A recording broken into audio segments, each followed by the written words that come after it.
Surprised Masalama Farewell Party Part 5.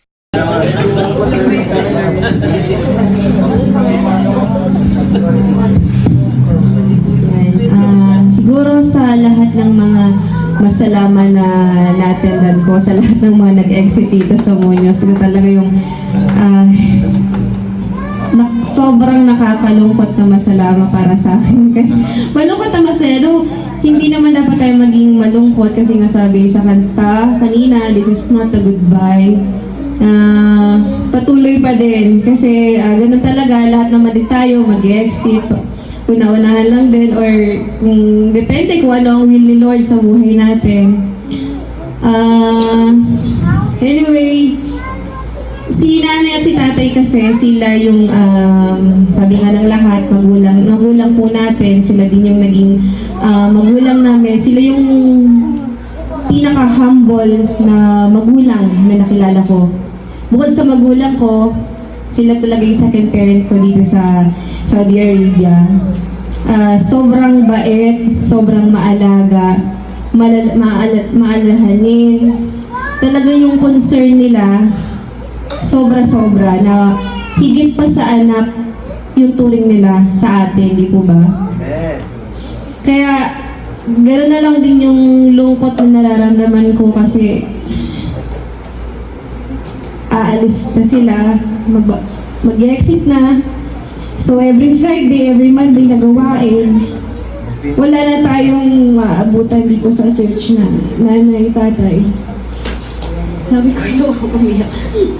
Dapat happy lang sana di ba tayo na yung masalama, pero hindi talaga namin maiwasan. Lalo kong naalala yung sabi ni tatay, May, bawas-bawasan mo yung pag-iiyakin mo. Pero tayo, hindi ko talaga mapigilan. Ito na talaga siguro, ako yung masyadong emosyonal.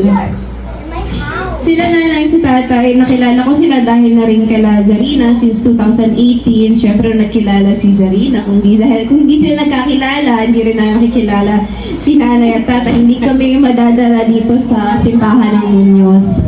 So nung na-meet namin sila, kami ni Al, yung kakambal ko,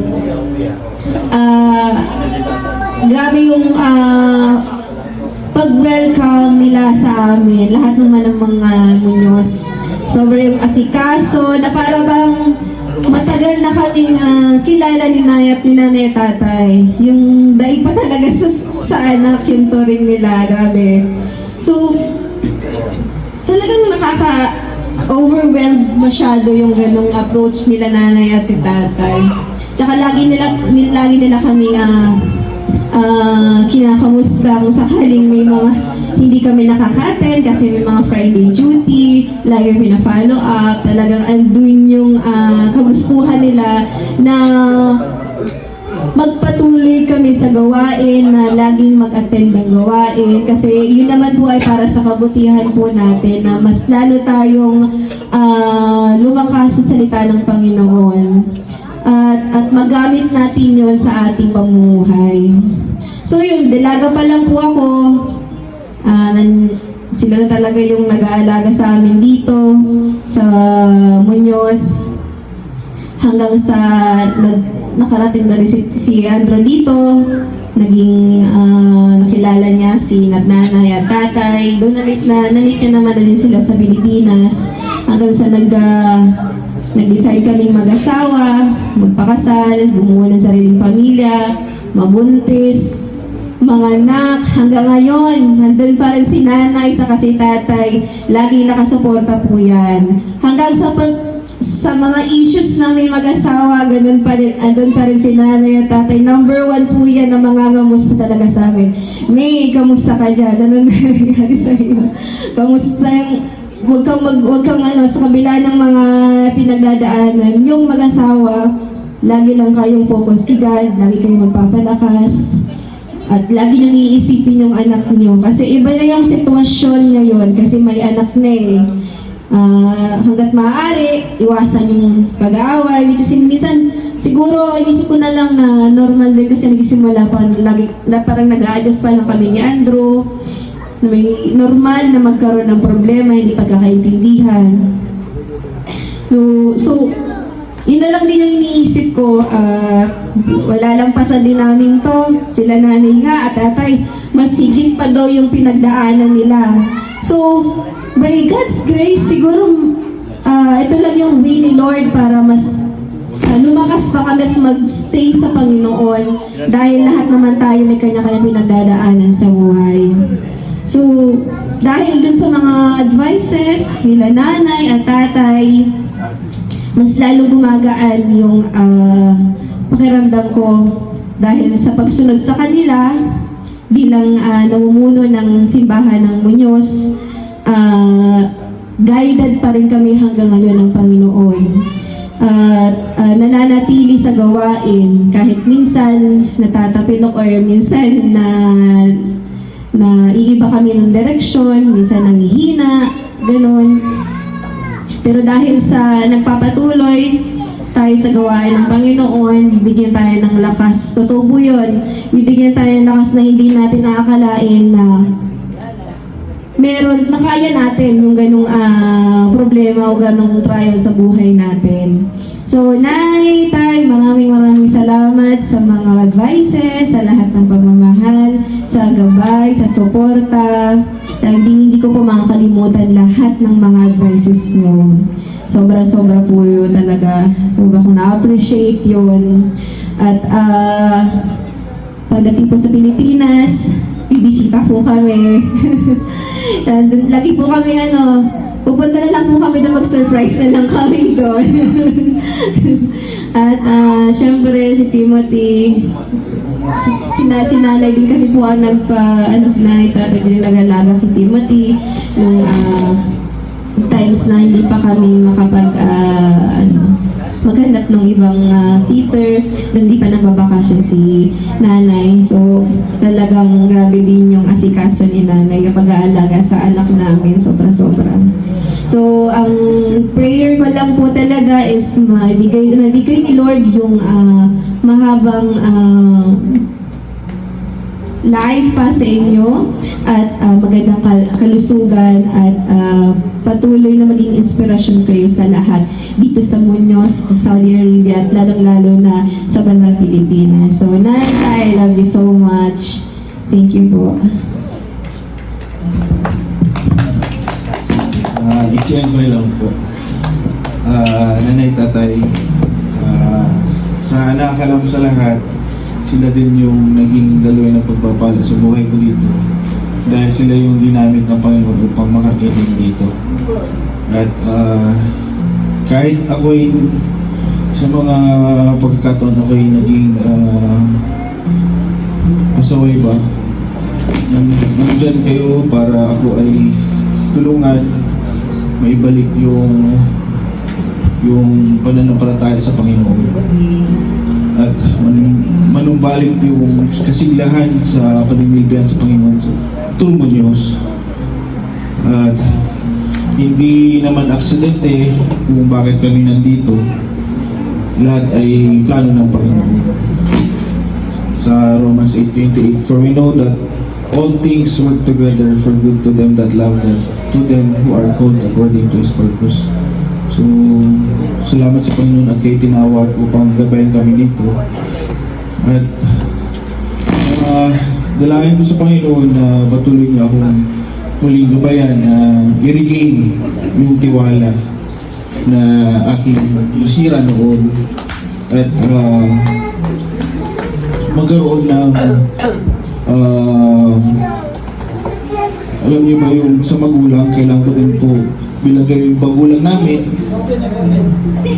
dalangin ko din na magkaroon ng kaya nakarating dito si Andrew dahil kinanay at tatay Bro. Gusto ko din magkaroon ng good report ba na patuloy na naging maayos si Andrew at ang pamilya niya dahil sa gabay ng Panginoon through nanay tatay. Gusto ko rin magkaroon ng nabasa ko sa Bible na riches and honor sa mabubi sa salita ng Panginoon. Nakikita ko sa pamilya niyo na sa inyo bilang mag-asawa namin, magulang namin, na riches and honor ang natatamasan dahil sinunod niyo ang kautusan ng Panginoon. And long live yung peace and long ang buhay ninyo, long life pa, is nakamit din dahil sinunod niyo ang wisdom na galing sa Panginoon. Yung nagiging testimony po kayo na binigay sa amin ng Panginoon. So, Nay, we pray na mas yumabo pa ang pagpapala na ibabahagi ng Panginoon sa inyong buhay sa Pilipinas din. And thank God dahil nakilala po kayo ni Timothy, naging parte po kayo ng buhay ng aming anak at ng aming buhay din. Maraming salamat po sa Panginoon at sa inyo po na nagtatag.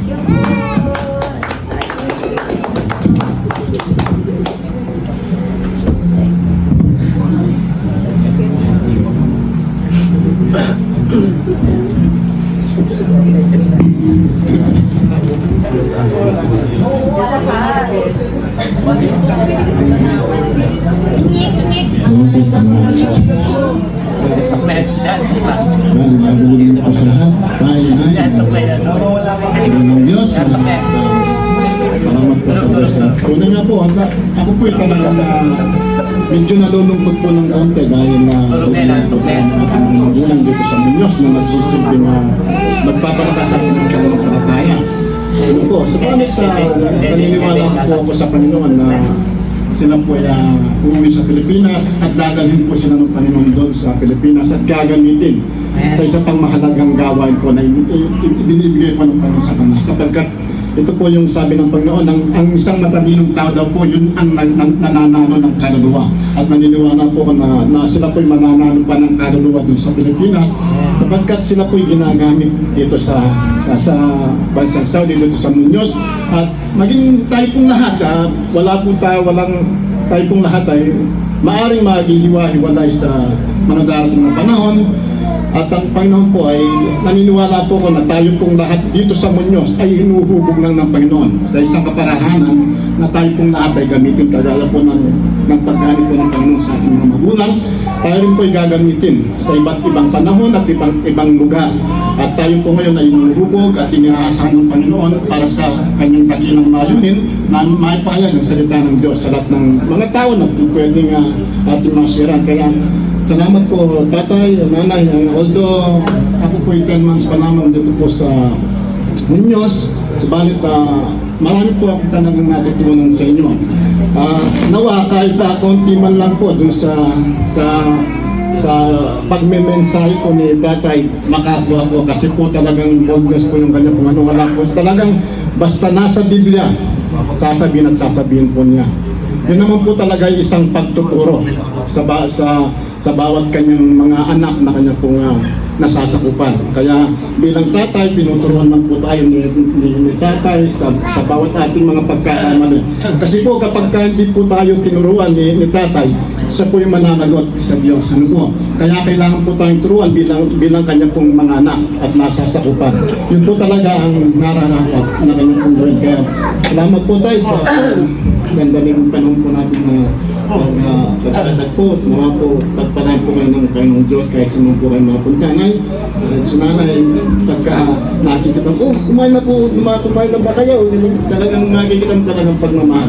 Yun po talagang ibig po ng Panginoon na tayo po mga mahalan sa bawat sa puso natin. Salamat po sa Diyos. Purihin po ang Diyos sa buhay po ng ating mga magulang. Salamat po tayo.